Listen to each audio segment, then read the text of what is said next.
So you come back and you're like, I'm sucked in. I got to watch the next season. So you wait all summer and you come and you're like, okay, what's going to happen? This has really gotten bad. Is it fixable? How's it going to be resolved? The plot is real. The plot is real. God created it good. God wanted to dwell with his people, but it's all messed up. It's all messed up. So you turn on your TV and you get ready and, oh, who's he? Abe. What's Abe doing? Who's he? Why is Abe so important? And this guy, Abraham, just starts off, the first episode just introduces Abraham, and you start thinking, who's this guy? And you see that God just grabs him. You don't know anything really about him. You don't know why he's grabbed. You don't know why he's targeted, but God targets Abraham. And he says to him, Abraham, go, leave your family and go to a land that I'm going to show you. And I'm going to bless your socks off. I'm going to rock your world, and your name's going to be known for all generations. Your name's going to be great. And I'm going to bless you, and I'm going to bless those who bless you. I'm going to curse those who curse you. And through you, all the families of the earth are going to be blessed. All righty then, there's hope. You're excited. Maybe there's redemption in this story after all. So you get excited, and God made this promise to Abraham, and then you read, and okay, let me give you a little trivia question, you Bible scholars. You ever thought about this? I'm a Christian, and I love to use this term. I'm born again. I'm not ashamed to say it. I'm born again. I was dead. I was on drugs and alcohol, and then God gave me a new life, and I became born again. Did you know Abraham was born again? Does anybody know this? Abraham was born again. So this isn't something new with Christians. This goes back to the father of faith, Father Abraham. What do I mean by that? Well, in Genesis 15, and if you mark your Bibles, Genesis 15 is one of those chapters you really should spend time in. It's a very important chapter. Why? Well, I'm not going to explain the whole chapter, but I'm going to explain it, but I'm only going to show you two parts. Verse 6. It says, Abraham believed the Lord, and God counted to him as righteousness. His sins were forgiven. He's counted as righteous. Why? Because Abraham did good works? Because Abraham was willing to offer his son? No. This comes all before all that. He believed. He believed, and Abraham becomes born again. And 3 times that verse, Genesis 15:6, is quoted in the New Testament. It's a very important verse. And then right after it, you have this bizarre story. It's one of those episodes you watch almost horrified going, this is really weird. God tells Abraham, hey, go get some animals, okay? And let's cut them in half. That's unusual. I don't know what you do, but he goes, cuts them in half and places them down. And then Abraham has a dream. And during the dream, God appears as a smoking fire and pot. And he comes through and this fire passes through those cut animals. And then Abraham wakes up. That's a dream, okay? I don't know what was going on, but we do know what was going on. Because afterwards, we learn that that's the way in the ancient Near East culture, they made covenants that way. To take an animal, which would be like empty your bank account, because an animal was the most precious commodity, and they took those animals and they were willing to sacrifice, they were willing to put their money on the line, their animals, and put it there, and they'd walk through it as like a treaty symbol. And at the end of it, God says, on that day, the Lord made a covenant with Abraham, saying, to your offspring I will give this land from the river Egypt to the great river, the river Euphrates. Now, who made the covenant? God made the covenant. And you're watching this going, God's going to do this. He's the main character. He's the hero of the story. He's the initiator. He makes the covenant. It doesn't say that Abraham, in fact, Abraham doesn't just look like pass through the animals. Only God did. This is what we call an unconditional covenant. And I'm watching this fascinated going, this is it. God's going to do it through Abraham and his family and his descendants. He promised it. This main character, either this is going to be a really bad story when we find out this main character really duped us all, or he's going to keep his promise. This is how the story goes. And so he goes on, and we have what's called the patriarch. Abraham has his son, right? He has one son, right? No, he has 2. Good. A couple of you are still awake. That's great. Ishmael and Isaac, but only one of them receives the same promise that Abraham did. Isaac. Isaac's the son of the promise. Now, Abraham had one son also, right? No, Isaac had how many sons? 2. The twins, Jacob and Esau. But God chose, and Romans 9 tells us in this wild passage that God didn't choose Esau, he chose Jacob to pass the blessing on to. God's sovereign choice. Why Jacob? Why not? I don't know. Ask him in heaven. But he does. And if you know the story, Jacob gets the promise. He doesn't have 2 sons like dad and granddad. He's a little more fertile, I guess. He has 12. And they change his name to Israel. And you're watching, and these episodes just get weird. Jacob's wrestling with God. Jacob's going up a ladder and seeing angels. Angels are coming down from ladders. It's just these wild stories, but the promise is still going through, and you just keep waiting. Okay, it's not through Abraham. It's not through Isaac. It's not through Jacob. Well, who's it going to be? I don't know, but God promised, so this is how the story's going to end. But this is going longer. This whole season's going longer than I planned. That's what we call the patriarchs, the fathers. Now, if you've read Genesis, you're reading these stories, but then which child does the blessing get passed on to of Jacob's? Which of his 12 sons does the blessing go to? It doesn't. It goes to all of them. The 12 tribes of Israel receive the promise. Not one is chosen. And then, if you've read Genesis, it takes a twist. And let me ask you a question. It's a very good question. Now, I want you to think story, okay? 13 chapters, beginning in chapter 37, 13 chapters are devoted to Joseph.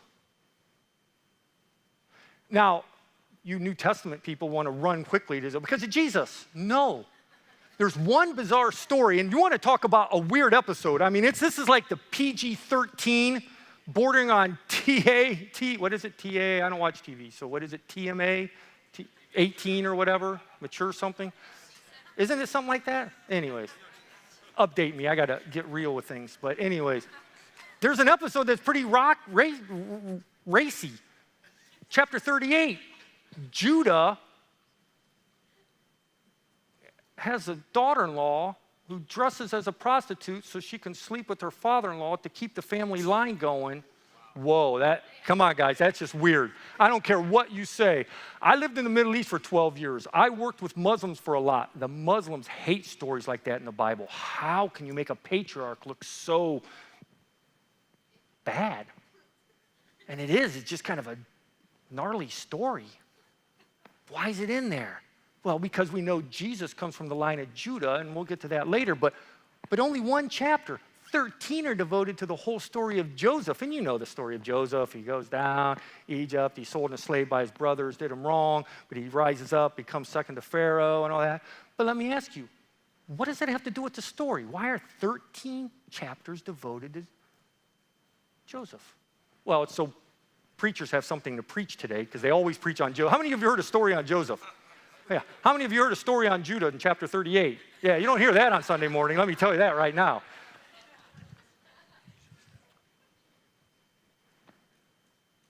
Because how does Genesis 50 end?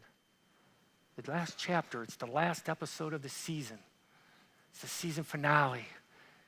And Jacob's going to come down, and the family's all coming down to see Joseph, and Joseph forgives them and shows grace, and you're like, this is a happy episode. I'm so thrilled, and you're all happy, and then all of a sudden, as this show fades and the lights go out, and you sit there and you think, wait a minute, what are they doing in Egypt? God promised the land up in Palestine. That's what he promised Abraham, Isaac, and Jacob. What's the family doing? How are they going to fulfill it? I don't understand. I got to wait all summer for this? So you get ready. Here it is, the fall season. You get ready, and you watch. It's ready for the new episode. It's going to be good. You turn it on. First episode. Oh, no. There's a king who rises up who knows not Joseph. Now they're slaves. God promised Abraham good things. He promises his descendants to be blessed. They're going to be not only blessed, they're going to be blessings to others. What are they doing in slavery? This story's just taking twists that I don't understand. How's he going to bless them when they're slaves? Oh. Let me ask you a question. We know Abraham became born again. Did you ever think about this? When does the nation Israel become born again? What brought them out of slavery into freedom? What brought them out of death into life? The Passover lamb. God gave the Passover lamb to redeem Israel out of slavery and bring them to the promised land.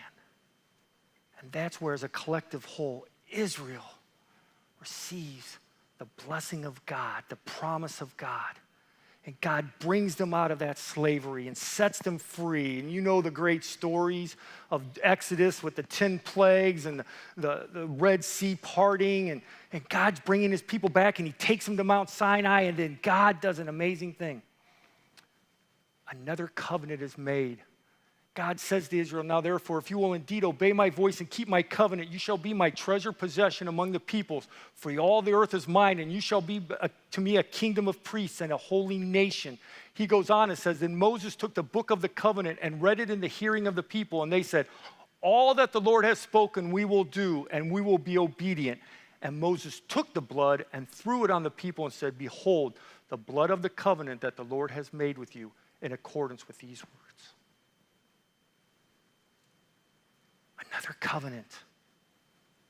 But it's not like the other covenant. There's something different here. What's different about this covenant than the one he made with Abraham?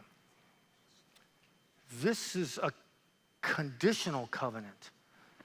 They have to obey to receive the blessing. They have to walk in the words of God in order to receive this blessing. And Israel says, we're going to do it. And you're like, okay, they're going to do it. They're going to the promised land. They're going to get to the promised land. And hopefully the season's going to end. And the series actually is going to end because I'm confused and I can't take any more. Now, how many of you have read Exodus? Now, the plagues, right? The 10 plagues and the whole Passover. It's exciting stuff, right? Mount Sinai and the striking of the rock and God, and all those stories of Exodus are really great. But I'm pretty sure if you've read Exodus, around chapter 25, things changed for you. And you went from reading like, wow, this is good, to, oh, they were building a tent. And they were to make the fabric purple. And they were to cover it in porpoise skin. And use acacia wood, whatever that kind of wood is. Or this version says gopher wood. I didn't know gopher wood. I don't get that. I'm just going over to the New Testament. Okay, isn't that what we do? We skip from 25 to 40, almost all those chapters in Exodus are devoted to building a tent. Really? Really, God? Is that the best episodes we can do? Is tent building 101? I'm getting bored with this story. Until I realize what's the purpose. Why is it so important? Because God says to his people Israel, let them make me a sanctuary that I may, what? Dwell in their midst. Do you remember the story? What's Genesis 1 through 3 about? 1 and 2 about? God's where? In the garden, dwelling with his people. What happens in chapter 3? They're kicked out. God's no longer dwelling with his people. What's going to happen now? God's going to dwell with his people. Boys, we better get things fixed and looking good. God's coming to town, okay? There's a reason to build a tabernacle and to make it look good. This isn't just some boring stuff. We've got the living God who's going to come and he's going to dwell in it. So they're building and it's got to be perfect because you got to remember, God doesn't dwell in dirt. You just need to... He redeems the dirt, but he doesn't dwell with it. He wants things nice.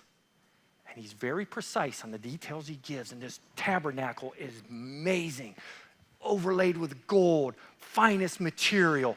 And then when it's all said and done, you come to one of the most important chapters of the books of Moses. It says, then the cloud covered the tent of meeting, that's the tabernacle, and the glory of the Lord filled the tabernacle. God is in their midst. And it's so powerful that Moses wasn't even able to go in it. Because, again, don't miss this phrase, the glory of the Lord is there. All right. God's dwelling with his people again. But they're not there yet. The story can't, and I know it can't because I remember that episode where he told Abraham, you're going to have this land. But if he gets them to the land and he's in their presence and here are his people, we can end this show. We're almost there.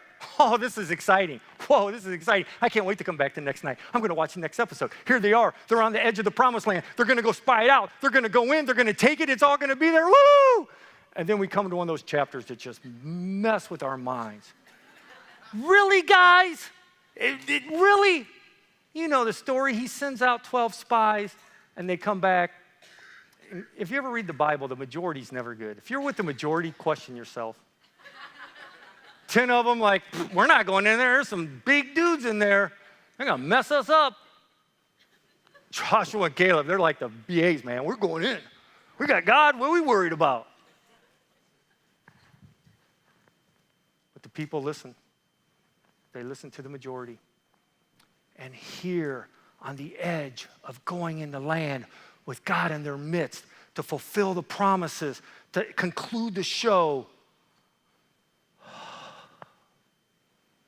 we're right back to square one. Another long summer. I gotta wait for the next episode.